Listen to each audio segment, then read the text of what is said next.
Well, today we're in for a treat, guys. We have a returning guest, Jon Toms, joining us. Jon, thank you so much for coming back on. Returning guest. I know I got the call back. You got the call back. I think you're now a bit of a series regular. I know, is this the second time or the If third we time? I was thinking that. Is it the third third time, time? It third is. Wow, time, a returning, you know. returning guest. Yes, I know. You're such a fan favorite. I look at my stats and you are one of the most popular ones that Oh, everyone loves to listen to. So, it's a treat to be so back. Thanks excited. for having me again. Yes. Yes, so good to have you. And you're based in London, right? I, You're in I'm London. based in London. Yeah, it's wild that we can do this, isn't it? I'm in London. You're over the I know. complete other side. It's crazy. So yeah, I, it's crazy. Yeah, we and those of you that are just catching on, we met in ministry school in Redding, California over 10 years ago. It's it's crazy to wild. think. Wild. 10 years. Yes, 10 years. But anyway, so we I wanted to get Jon on today because he talks about emotional health so well. And I think it's so fun to kind of bridge cultures, especially coming from Australia and the UK, but then we've lived in America. And so it's really fun to kind of talk about this topic because I've noticed it's even if like this topic is so just received differently in different cultures. I know that's sort of been my experience, but we're going to be talking about vulnerability today. And it's probably there can be a lot of like cringe or discomfort maybe around the topic of vulnerability, but we wanted to kind of give just more language to what vulnerability is and the power of it. And I'm kicking off this season with the Wholehearted series, talking about living wholehearted, and being wholehearted is so like one of the ingredients to being wholehearted is actually engaging with vulnerability. So, Jon, I will start by sharing the one that really gave language to vulnerability, and that's Dr. Brené Brown. A hero. She says, "We love We Brené." do. Her quote, yeah, her quote is, "Vulnerability is the birthplace of love, belonging, joy, courage, empathy, and creativity." And I love that quote because it takes courage to be vulnerable. And yeah, so we're going to talk about that today. I think a lot of people can have this idea that vulnerability is weakness. So we want to debunk that. But I'll hand it over to you. How would you define vulnerability, Jon? Yeah, I know. Oh, Brené Brown. She's just brilliant, isn't she? She has put She a lot is. of language, a lot of words to well, maybe words we don't understand. She's put other words too to help us unpack, understand, kind of dive into words. And vulnerability is such a big one, isn't it? It's funny that quote. I'm looking Yeah. at all the other words after vulnerability. I'm like, oh, love, belonging, joy, courage, empathy, all such nice words. And then vulnerabilities at the Yeah. start, and you're like, oh, I know I have to go through vulnerability to access love, belonging, joy, courage, empathy, and creativity. So it's really funny. Even my relationship with it, I say I love vulnerability, but even coming on and talking about it now, I'm like, oh, it's just uncomfortable. It's uncomfortable. It's emotional It exposure. is. It's uncertain. It's risky. You don't quite know what the outcome's going to be. Vulnerability, it's exposing. It's really Yeah. vulnerable, as the word says. It's like the perfect word for it. Um, so Yeah. it's the ability to be wounded basically and to be exposed in front of people. Mm-hmm. It's a big Mm-hmm. one. It's a big word. And it's a big one. And I think that I know for me, I've been teaching this topic for 8 years Mm, and I still try and outsmart it. I'm like, it's not like the more you understand the teaching of vulnerability, the better at it you become. yeah. like, like it's almost like, oh, I can feel myself resisting being vulnerable. like, Well, yeah. I think that's what Brene So, did, wasn't it? Didn't she? Wasn't she or maybe shame researcher? Wasn't she? She described herself in like the yeah. early days of her teaching. I think she was actually trying to prove that you don't need vulnerability, and proved otherwise. Basically, and Yeah. proved you absolutely do need it. So it's quite funny. I think all of us that do engage with it wish we didn't have to be quite honest. I know. Yes, it's so true. A lot of people can think, I know for me, having a podcast where I talk about pretty openly about my life, and having, taught and like kind of sharing some of my stories, sometimes I'm like, some people might think it's vulnerable, Mm, but to me, it's not vulnerable. It's more yes. transparent. Yeah. So, could you define the difference between being transparent versus being vulnerable? Yeah. That's a good place to start actually, because I think often we can think we're being vulnerable and we're not. We're being transparent. I mean, transparent. I guess it's allowing someone to see information of your life or facts of your life, or you're basically communicating. Look, this is who I am. This is what's going on inside. It's more factual, whereas vulnerability is more sharing emotion, feelings, your personal truth, things that you really stand for, values. Whereas, yeah, transparency, I guess it's like transparency is looking through the window, vulnerability is inviting someone in to the other side of Mm, the window, basically. So you would let someone look through your lounge window, maybe, but you'd allow someone else to come into your actual lounge and sit down on the couch. You're kind of allowing yourself to be affected by someone else, because vulnerability would involve needs, and it would involve allowing someone to actually affect you and potentially wound you. It doesn't always go well, right? So it's actually a bit of a risk. You're allowing someone to actually affect you, but they could affect you in a positive way or a negative way. Whereas transparency, you're just kind of letting them have a peek without actually expressing a need. So it gets vulnerable when you're actually saying, "I need this from you," like what I'm processing with you, what I'm sharing with you. I actually need you to meet me there. I need you to move towards me. I need you to move towards me with compassion, empathy. Whereas transparency doesn't really require that. So I think that's the difference between hmm the two. So yeah, transparency, looking through the window, vulnerability, coming on in, sitting on the couch, having a cup of tea. Yeah. Oh, wow. That's such a good analogy. And I think it's helpful to kick it off with a story or like your journey with vulnerability. Like, because I think it's really powerful, like when people share their stories, it helps other people kind of identify, Mm, like, oh, I relate to that. And that helps me make sense of what you're saying. And so for you, what's been your relationship with vulnerability? mm. Well, I think it's the awareness of need, basically. So I think vulnerability forces you into community and need with other people. So I think for me, it was the realization of I can't do this life alone. I don't think I'm supposed to do this life alone. And I really believed that I wasn't supposed to do this life alone. So I believe we were created absolutely for connection. I would believe we were created to actually experience like emotional intimacy with each other. You cannot have that intimacy without vulnerability. It's the bridge to intimacy. Vulnerability is the bridge to intimacy. So I think for me, it was an awareness of this is actually a must if I want to do if I want to do relationship, if I want to have a wholehearted life, if I want to have a connected life, then I actually have to do this vulnerability piece. So I think it was an awareness of I can't really do this life alone, don't want to, and there's this big word called vulnerability that I've got to now learn and then access and outwork in order to actually get to the other side. Like all those words we saw at the start: love, joy, belonging, courage. All those things come off of the back of vulnerability. So I think for me, it was the realization of, oh, I've actually been created for vulnerability, or created for intimacy. Sorry, I've been created for intimacy, but it requires vulnerability to get there. So I think that was the realization. But the actual journey with vulnerability was like a bit more messy, a bit more up and down, a bit more how do I do Hmm this then? Do I want emotional intimacy with everyone? Should I have emotional intimacy with everyone? Does everyone get my vulnerability? And that's been a bit of a bigger journey, which I'm sure we'll get into as well.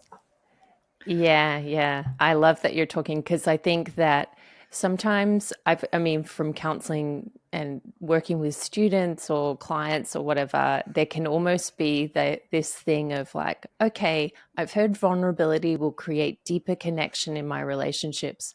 I'm going to share something really vulnerable.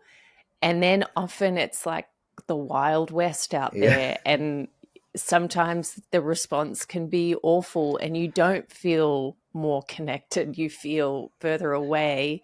So, can you speak to like and then it's almost like someone like dusts their hands and is like, I'm never being vulnerable again yeah. because it did not get me connection. It made me feel more disconnected.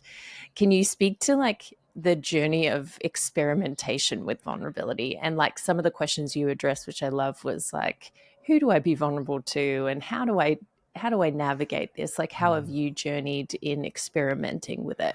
Yeah, well, I think that's a good way of looking at it and expressing it on this podcast, and even for the listeners to know that there's not really. I don't think I really know experts of vulnerability. I mean, there's definitely people that do it well Yeah. and they're well practiced in it, but I don't think anyone really has absolutely cracked it and gets it right every time, because it does involve another person. Like you said, you can share vulnerably and then it actually goes horribly wrong, and that could be someone that's really safe and in your kind of circle of trust and you feel belonging with, but it still might go wrong. So I don't think we ever are going to get to the point where we do it so well. I think it's going to be a continual journey of learning how to lean into vulnerability, how to kind of yeah, spend time being vulnerable, how to interact with vulnerability.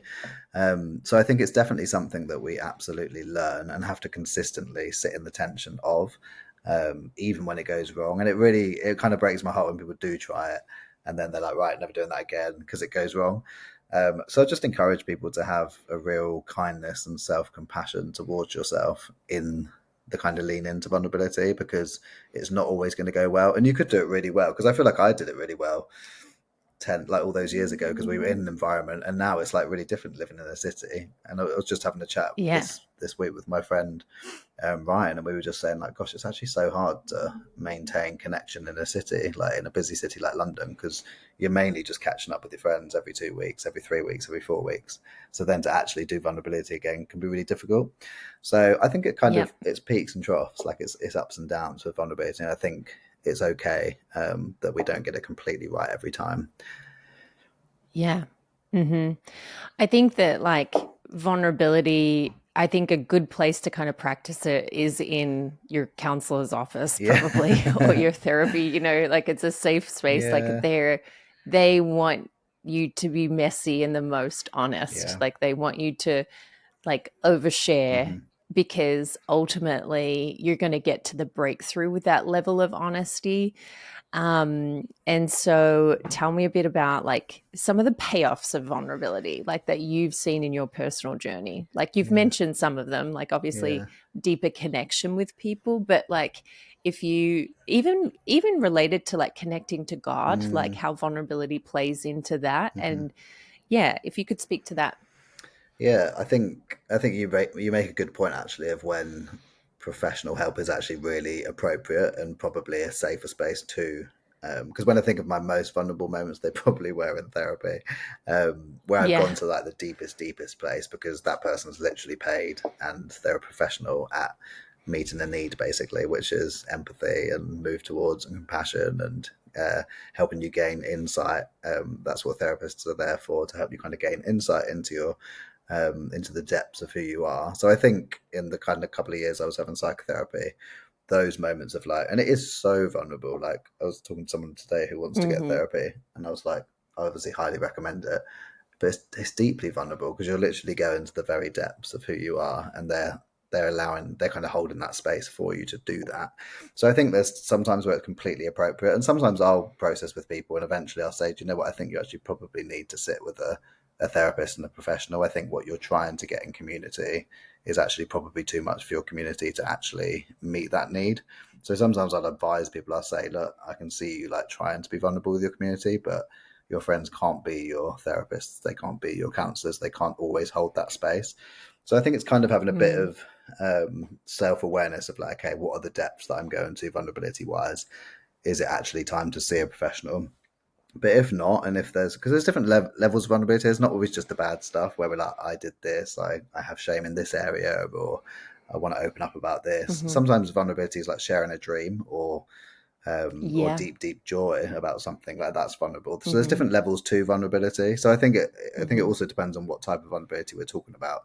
We sometimes just think it's the bad stuff, like I did this when I was Yeah. 15 or something, but actually it's Yeah. like with your friends, like share those dreams, share those vulnerable dreams that you've never told anyone before. There's different levels of vulnerability, um, and kind of let them sit in that as well.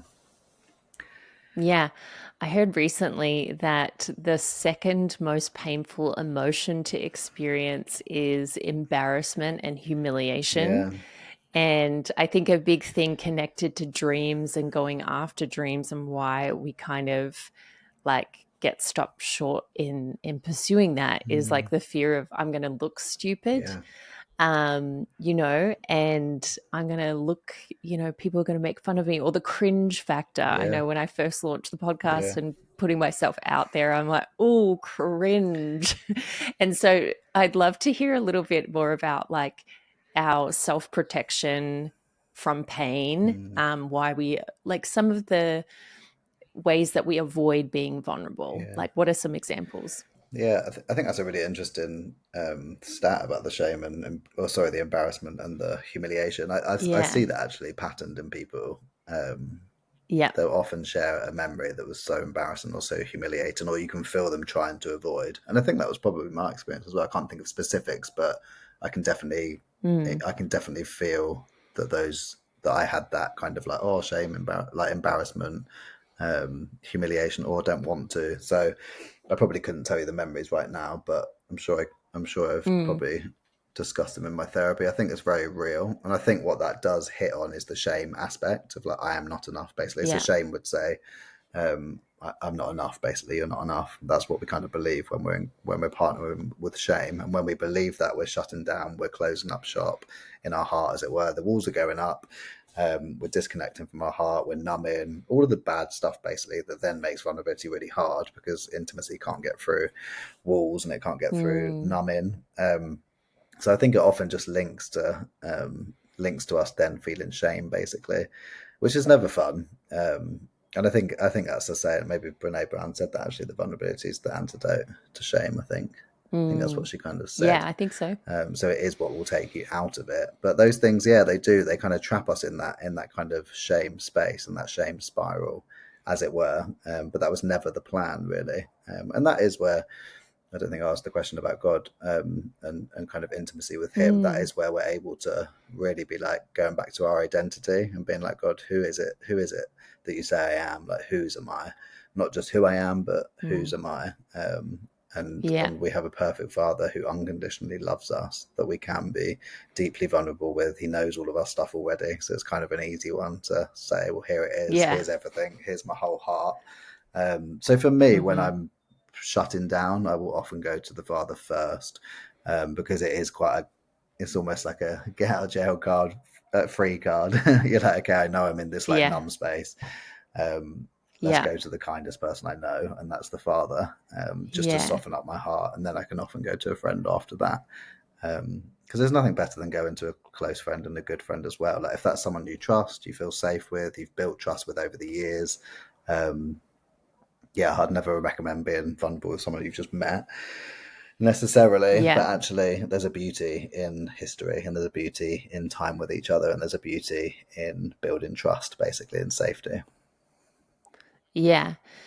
Yeah, and I love that you bring that up and like finding safe people, Mm, because I think that I know for me, um, yeah, moving to America, I was around a lot of safe people. mm, So it was almost like I probably pendulum swung from like wanting to be self-protective and private to I'm oversharing everything of my life, yeah, you know, and and even like I could feel, because I've learned so much about the nervous system, like the energy of like, and I'm a verbal processor, yeah, so I'll be like blah, blah, blah, blah, blah, like like and sharing everything, hmm, and which is kind of part of the journey as well. But then I also learned that sometimes our oversharing is more connected to sometimes our trauma responses yeah, too, yeah, and I think this is like the delicate space because even as a society, we can be so judgmental of people who are oversharing. hmm, But like I was looking into what Brene Brown talks about oversharing, like um, oversharing isn't necessarily vulnerability, mm, because it's like even when we post things on Facebook and share like what are very personal things on Facebook, that's not yeah, necessarily vulnerability. She calls it floodlighting. hmm, She has this quote of saying, oversharing, not vulnerability. I call it floodlighting. It's how we protect ourselves from vulnerability. We just engage in behavior that confirms our fear, which, I hmm, mean, there's more to that quote, which yeah, I didn't actually fully go into. But I think sometimes we, because especially if we've gone through trauma, we can like, we're needing to like express and offload discharge the pain somehow. hmm, And so sometimes like we are oversharing and then disappointed that people aren't responding well. Yeah. So can you speak to oversharing, because I think like it's part of the learning vulnerability Hmm. piece, like of us learning how to have wisdom in how we share and what we share. Can you Hmm. speak into that? Yeah, I mean, again, it's always tempting to overshare because it is that quick validation, it's that quick connection. So I think what oversharing does do is get you that need met really quickly, basically, but it's not really meeting the Yeah. deeper need. So I think it can always be very Yeah. tempting. I've not heard it called floodlights before. That's interesting. It's so, I think it Yeah. was, I feel like it was a really big thing at one point, wasn't it, of people being vulnerable. um, Yeah. on social media, and it was a really bizarre thing. She'd be like, "Oh wow, how fun!" And you would kind of call it vulnerability thing, and it was. But I kind of look back now and think, no, that was definitely just you completely oversharing, and there isn't really actually a risk in it because no one can affect you in that moment. So they could reply to you on a DM, as it were, but Yeah. actually they're not with you in the moment. So it's not because vulnerability is earned, right? So you kind of you're wanting to be affected, you're wanting to actually say I need something in the moment, you're wanting that move towards from someone. But if you're doing that on social media, you're in your room at home on your own, no one's going to kind of affect you, as it were, because they're not there with you. So I think it can be tempting for kind of that quick validation or that connection. um, Mm. but actually I think we've got to be wise with that and not just kind of, there's that verse, isn't there, don't cast pearls to swine, I think it is, don't Yeah. kind of throw pearls to the pigs. And I think there's real Mm-hmm. wisdom in that. So again, it's going back to like, okay, why am I being vulnerable? I'm being vulnerable because actually I'm wanting someone to meet a deep, deep need. Oversharing isn't actually going to meet that need. It's probably going to bandage it. It's going to band-aid it or plaster it, would say here, put a plaster on it. Do you say plaster or band-aid in Yeah. Australia? Are you American or Oh, we say you say band-aid. band-aid as well? Yeah, we say plaster. It's funny, isn't it? Yeah. Um, so Yeah. yeah, putting a band-aid on it is not quite enough. Like God actually wants to Mm-hmm. meet the need of it, as it were, like heal the wound rather than just putting a band-aid on. So yeah, Yeah. I think it's a Yeah. heart posture and it's a decision in that moment of like, okay, am I gonna really be vulnerable and allow someone to affect me, or am I going to get a quick need met? Basically, kind of cheap intimacy, I would call that. So there's like cheap intimacy, Mm-hmm. which you can get really quickly from just doing that with anyone, because that doesn't need to be a trusted person. Yeah. You could just talk to someone down the pub and they quickly like, oh, that sounds really hard. I'm so sorry you're going through that, and it all Mm-hmm. feels good in the moment, but actually it's not really a need met. Yeah. Yeah, that's so well put. I think I haven't even thought of it that way. Mm, It's so good because I think even people, because I know in America, it was probably in America, I saw people like posting more honest hmm. stories, that probably felt like the vulnerability, like piece. Hmm. Probably like Abby Stumbles, someone we Yeah. both know. Yes. I remember she started posting really honest things, but I think the process of uploading something that's really honest Hmm. maybe was vulnerable, but I don't think what she shared Yeah. was vulnerable because she'd actually processed through the thing that she was sharing, whether it's about, her journey with sickness or Hmm. whatever. Like she's actually processed that through and had her Yeah. community speak into that. And then she's sharing like, hey, I'm in process with this, Hmm. and the vulnerability piece is more like her showing up Yeah. versus like I'm trying to get a need met Mm, of empathy and connection from me sharing this. Yeah, totally. that's so Yeah, cool. totally. I think she's a Yeah. great example of that because I always remember that as well. Of before I had the framework of vulnerability and transparency, I'd be like, "Oh wow, that's so vulnerable." She's sharing that, but you're right.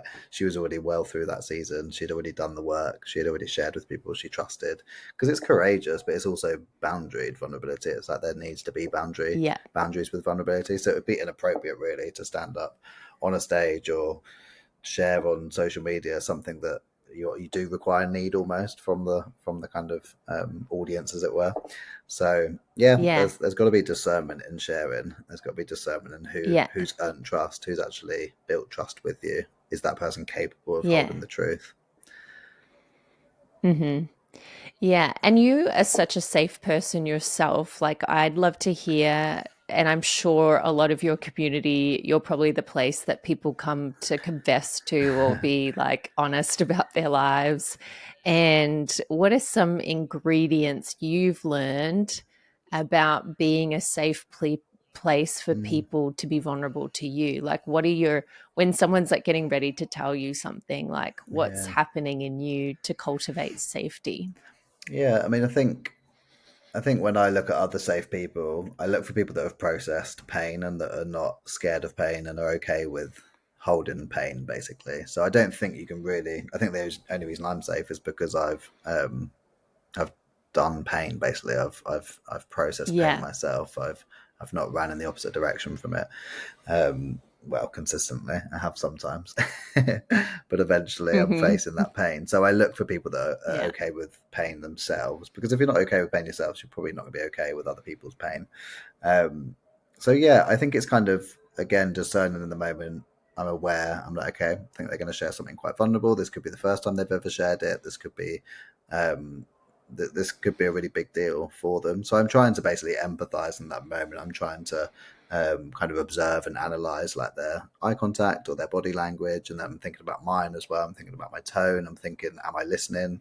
I'm not trying to think of what to say. I'm just listening because they're not looking for a solution. And being in a relationship, in my past relationships, like having a girlfriend, this definitely helped. I think with that, I definitely learned in my first Yeah. relationship. Okay, right, we don't need to fix. We don't need to fix each other. That's not Yeah. that's not the plan. I definitely Yeah. learned Yeah. that in Yeah. a relationship because I think men especially we love to fix.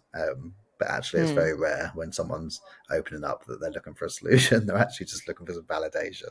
So listen without Yes. fixing, basically, because it is the worst when someone comes Yeah. with a solution. You're like, I don't remember asking for a solution. So I'm Yeah. listening. I'm listening without fixing. I'm validating because validation just feels absolutely amazing.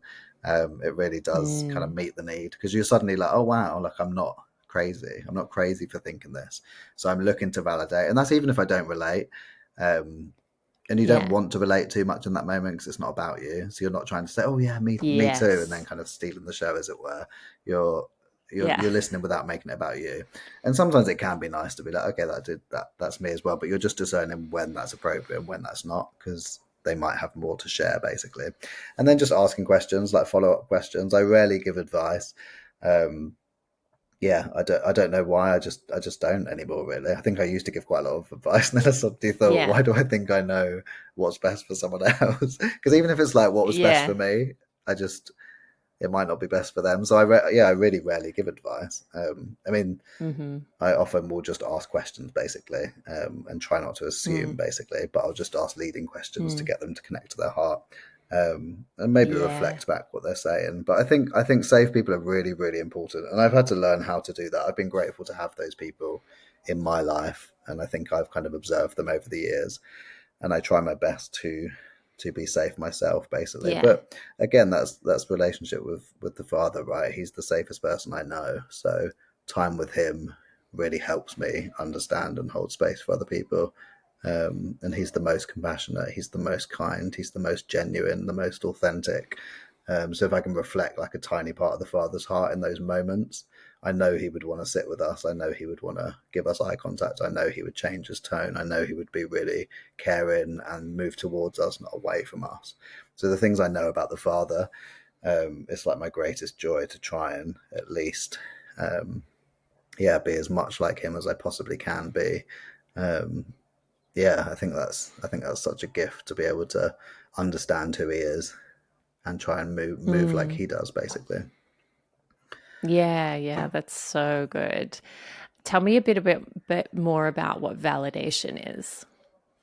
Yeah, well, I think validation. We sometimes, I think, in our upbringing, we will experience something or we will go through something, and it will kind of leave us in this cognitive dissonance of like, oh, should I have felt that? Should I have not? We're kind of in this like tension point of maybe I was the problem. Maybe I was exaggerating. Maybe it wasn't me. Maybe it was them. Maybe I was the problem. So we're often in this state of like maybe this, maybe that, or just haven't Yeah. been basically at a point of clarity or insight. Validation speaks into that. Like validate when you're able to just put something out there. So you're coming out of the darkness and into the light. You're putting something in the light basically, and someone's being like, I see that, like I see that and it's true, like what you were feeling was true and I'm sorry. So it basically just attaches don't know what it must do in our nervous system and our body and our brains, but it does, like you said earlier. I think Mm, it definitely feels mm. brilliant to be validated, doesn't it? Because I think you've had these Yeah. doubts, you've had these moments of like, I'm just not sure whether I'm crazy. But when someone Mm, comes in and validates you, it's kind of meeting in the middle and saying, like, I see you, like I see what you went through, I see what you experienced. It's that kind of move towards in the moment that actually mm. like speaks and confirms what you probably knew all along, but no one was ever able to actually like affirm you in that moment. And those are the moments Yeah. where, like this is why like covering is so important and safe people are so important. That even if there is, say, humiliation or embarrassment, like if that was covered in the moment, you wouldn't be dealing with it 10 years later. But there's so many moments that happen in our childhood that aren't covered. Like no one was able to like father or mother in that moment and cover that moment and say, do you know what, it's okay. Like you don't need to be embarrassed about that. You're enough. You're okay. Yeah. If those things happen, then we wouldn't be dealing with so much 10 years later. But because there's that question mark over who you are in that moment, you do deal with it 10 years later until someone's able to validate you and be like, it's okay. I know everyone was laughing, but it's not because of your identity. So does Yeah. that make sense? It's kind of like, Yeah. yeah, which is so hard when you're. I mean, I'm not a parent yet, but I can't imagine what it's like when you're a parent and you see that happen. You're like, oh, quick dive in, cover, cover, cover, and like Yeah. make them feel safe. Like you don't want to. Yeah, Yeah. um, Yeah. yeah. Does that make sense for the Yeah. validation piece? I, It's a yeah. I brilliant love tool. that you're explaining it. It's Such a good so tool. because I think there's people that resist Hmm. validation, and they're often the people that resist vulnerability because um, we, especially with memories and like Mm, remembering our childhood, we actually, and even scientifically, we actually don't fully remember mm, everything. Like we have an experience, like our body has an experience, mm. and then our thoughts make up a story about what happened. Yes. There's like a great documentary on Netflix. Emma Stone narrates Oh, it, and it's nice. on memories. Wow. And they interview someone that's like, that when the Twin Towers, like the plane went into the Twin Towers in New York, they they interviewed someone and said like, what was it like when all of that was happening in New Mm, York? And she said, yeah, I could see the smoke and I saw the plane go into the building. And from her shock, like that's how she remembered it. But mm, then they did research and they're like, you were actually nowhere near the building when it happened. yeah. Like you weren't, and not to say that she was a No. liar, but then it's more like, and even she thought that she saw it. Like it wasn't like she was, a pathological liar or someone that needs to be seen as, you were in the trauma, Yeah. right on the front lines. It's actually that our brains, like based on how our nervous system feels, makes up stories. So I love that you're talking about validation is really more attunement into like how did you feel in that moment Mm, versus let's get into the facts, because sometimes I think people who are unsafe with vulnerability want to meet us with logic of like, you shouldn't feel pain because of X, Y, and Z. Like, so I think I love that you're talking about validation. It actually helps bring mm, connection. yeah. And, but yeah, do you have anything around like compassion? You did, I mentioned before self Mm, compassion, which I think validation is part of like an ingredient to self mhm. compassion. But how do you practice self compassion, or what is self compassion? Yeah, I mean, I think I've said the kind of phrase "move towards." I see it as that kind of the move towards, because empathy. There's kind of empathy. There's compassion. Compassion's almost the one after empathy. So you're able to like listen, but then actually move towards and want to actually reach into someone's heart and affect it. So I think with self compassion, I think it's really important that people do a lot of who I process with, there's just often a lot of critical thoughts towards ourselves. Like a lot of our thoughts will just be quite unkind sometimes. Like we'd never really speak to the people around us like we speak to ourselves. I'd always try and like say that to people if they've got quite self critical thoughts. I'm like, would you say that to Mm, your best friend? I don't think you mm, probably would. So self compassion, it's inviting a kinder voice into your self talk, into your mind, So what self-compassion looks like for me is me moving towards my heart basically and saying like, Jon, it's okay. Like I know you said this or did this, but um, I want to just give you grace in that moment, and I want to meet you in that Mm, moment, and it's kind of just allowing yourself to be kind to yourself and validate yourself as well. Like kind of validation is in the self compassion piece as well. So I think that's really really important to learn that, and I think in the learning of self compassion, it's helped me be more compassionate towards others as well, because it's like okay, that is a really important part of interacting with our hearts. I should probably do that for other people as well. And now I've been able to do that for myself. I can absolutely kind of lean in and take that compassion towards mm, other people. So yeah, I think the compassion is moving towards your heart. Basically, it's seeing actions, it's seeing kind of consequences that have been made, maybe, but still meeting yourself with love, still meeting yourself with kindness, still meeting yourself with like a kind voice. And sometimes bringing the father's voice into that and asking him as well and being like, oh, what do you think? Like, what do you think of what I just did or what I just said? And inviting his mm, voice into it as well. So he's never far away. Like in all of this is why I love emotional health. Like the father's never far away. Jesus is never far away. Like he was the wounded one. Like Jesus was the wounded one. He knows pain. He knows vulnerability more than any of us. So in all of these tools and tricks and um, things that we practice. He's so involved in them, and I think it's really important to keep him involved. None of this really works without the unconditional love of the Father, because that's what we're all searching for. We're all searching for unconditional love. That's what we all really, really want.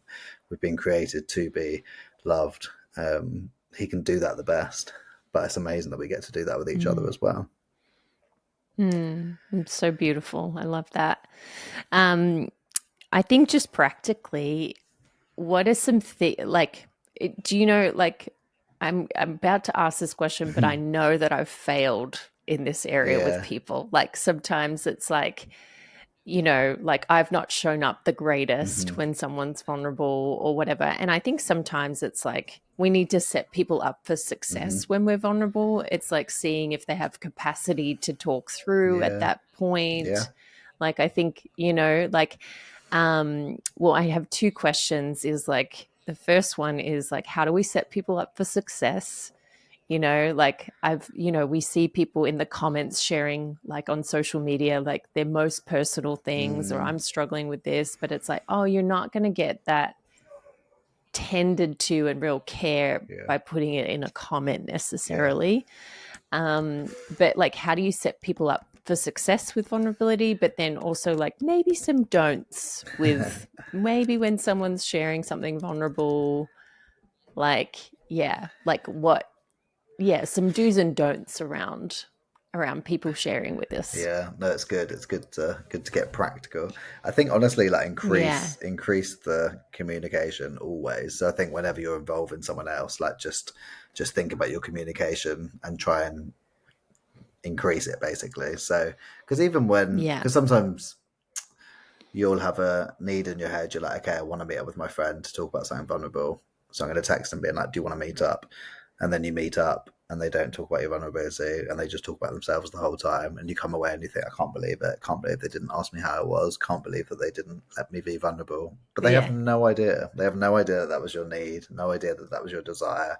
You've literally just said you want to hang out basically. And I used to do that all the time. I used to think my friends would read my mind, but they can't. So I would Yeah. do that sometimes, and I'd come away from those interactions feeling so hurt and so frustrated at that person.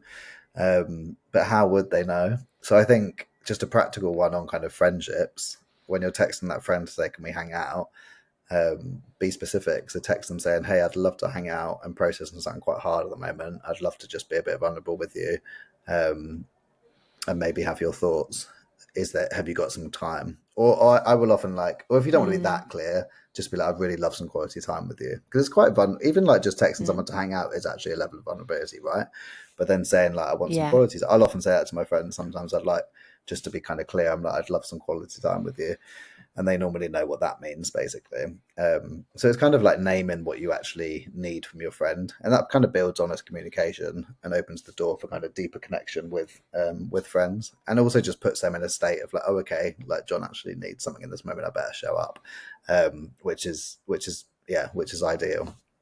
So I think that's a big thing, is like kind of saying very clear, like set a very clear communication with your friends, basically. And also just trying to name what you're feeling, like trying to name like, this is what I'm actually feeling, this is what I'm experiencing. Not needing you to fix me, not needing you to give me solutions, but I'd love someone just to Yeah. sit with me. Um, like sadness is one. Like sometimes I used to want to exit sadness as quick as possible because I thought sadness was wrong and I thought sadness was bad. So I used to think that sadness just needed to be reversed.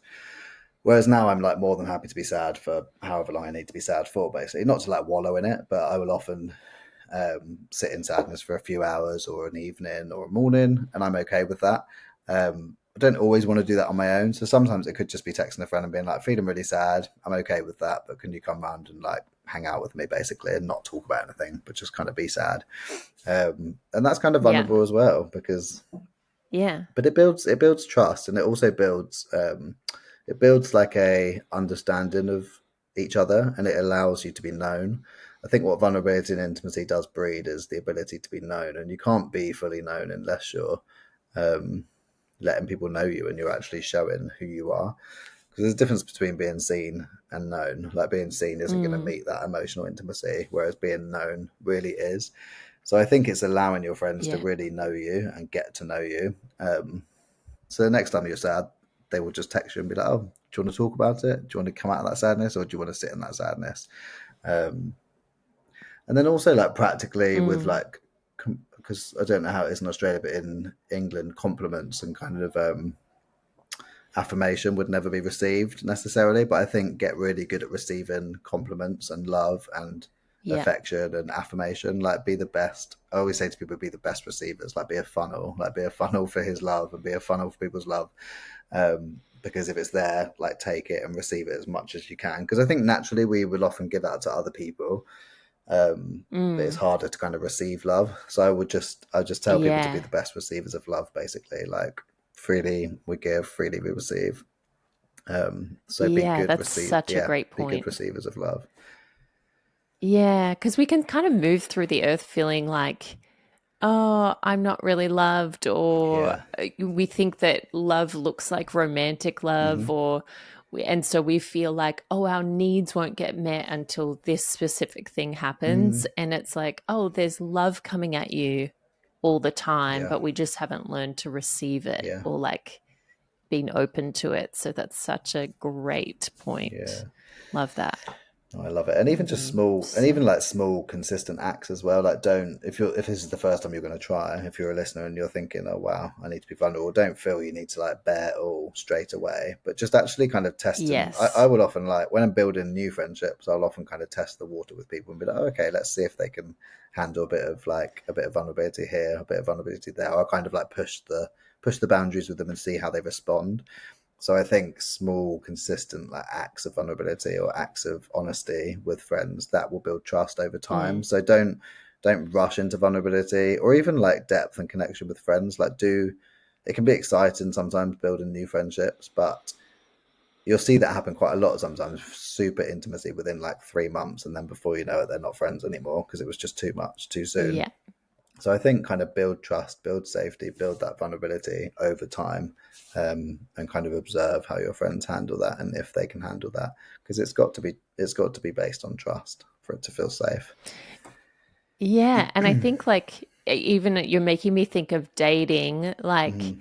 on the first date you don't have to share your whole like skeletons in the closet. Yeah, Like totally. you and just even knowing like you're a precious human, Hmm. you deserve like some trust built in Yeah. order before you share like some of your more intimate things. I think sometimes we can damage ourselves because we want to be fully honest and share everything, and it's like actually like your story matters and who you are Hmm. matters, and you deserve to have trust built in Yeah. order to share certain things in your story. And it doesn't mean that you're hiding or whatever, but it just means like, oh, you're worthy of like being set up well Mm, in the sharing of who you are, yeah. you know? Yeah, that's But good. have you got any thoughts on that?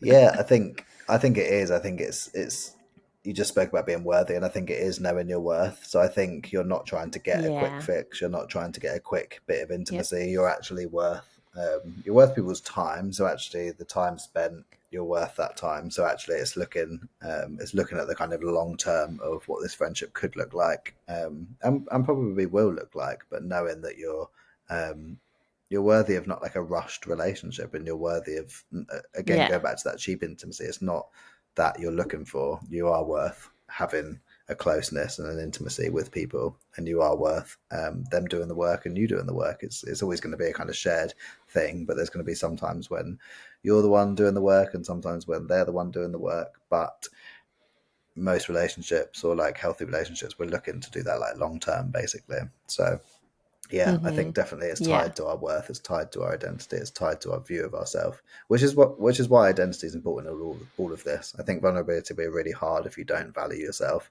and you may not be able to do it as kind of well if you don't value yourself, or have like a kind of high self-esteem. If you have low self-esteem, I think it's even more difficult to be vulnerable because you don't feel worthy of love in the first place. Yeah. Yeah, that's so true and such a great point.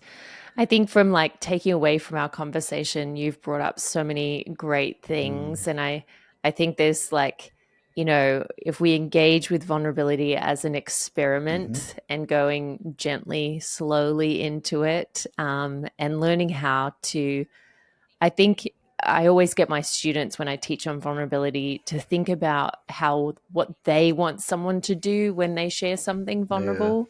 So some people are like, I just want a hug. Yeah. Other people are like, get away from me, Yeah. don't touch Yeah. me. So it's kind of learning like what do you need? And I love that you've brought up need, which I didn't even think of, like learning like what are you needing Hmm. from this exchange, like validation, because even setting people up for success, like I know with my mom, I'll be like, I just need you to say that sucks, Yeah. and then she feels like, oh, you don't want input or whatever, you want this in this moment, and it sets her up for Success. success Yeah. versus like, mom, why are you giving me advice? Like, I don't want advice. And I'm bad because I'm an advice giver too, so it's Yes. like we want to like, and I love that you're bringing up learning how to, yeah, just sit with people and be a powerful presence Yeah. with people when they're sharing Yeah. that sort of thing.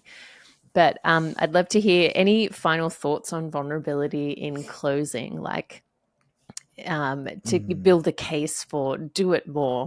Or actually, I love that Yeah. you did bring up like some people don't have the capacity to be a Yeah. counselor. Like some Yeah. people, sometimes it's you're gonna you're gonna get a lot more out of vulnerability if Mm. it's in a safe kind of professional space. But Mm. um, yeah, final thoughts. Yeah. I mean, I think I would just say be okay with um, going on the journey, like it being a journey, basically. Like lean in. I love that phrase. Like lean in. Like lean into the vulnerability. Lean into the journey. Remember, we're not looking for success. We're not looking for perfection. We're not looking to reach like a goal with vulnerability. We're looking to like engage with a journey and engage with like a value system of how we view ourselves, view each other. We're basically stepping into a value system of like, okay, in order to do healthy relationship and wholehearted living, I need to do this thing called vulnerability. And yes, it's really uncomfortable. Yes, it's really risky.